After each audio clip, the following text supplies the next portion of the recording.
그러면 이제 다음 달 1일부터 구체적으로 어떻게 달라지는지 하나씩 짚어보겠습니다. 임소라 기자가 스튜디오에 나와 있습니다.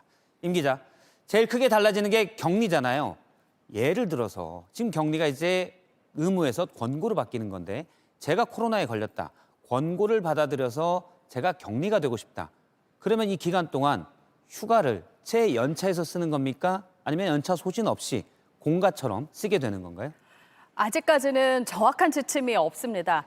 학교는 격리 권고 기간인 5일 동안 나오지 않아도 출석을 인정하는 쪽으로 논의를 하고 있습니다. 사업장에 대해서는 유급휴가나 재택근무 등을 제도화해서 아플 때 쉴 수 있도록 해달라고 했습니다. 회사별로 유급으로 할지 무급으로 할지 이제 지침을 만들어야 하는 겁니다.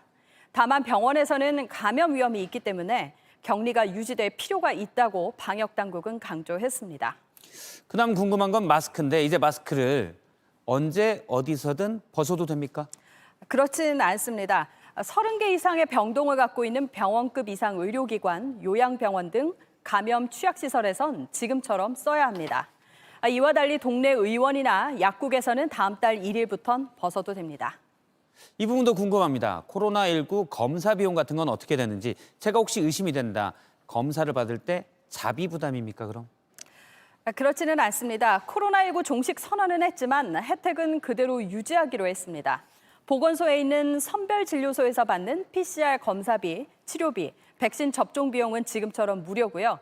일부 확진자에게 주고 있는 생활지원금과 유급휴가비도 그대로 줍니다. 하지만 마지막으로 남아있는 3단계, 지금으로선 내년 초쯤으로 예상되는데요.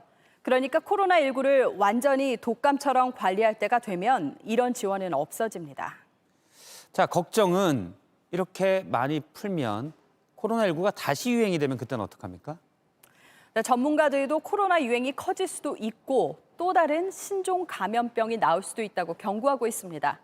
이렇게 되면 실내에선 다시 마스크를 쓰고 필요한 조치를 하겠다고 했는데요.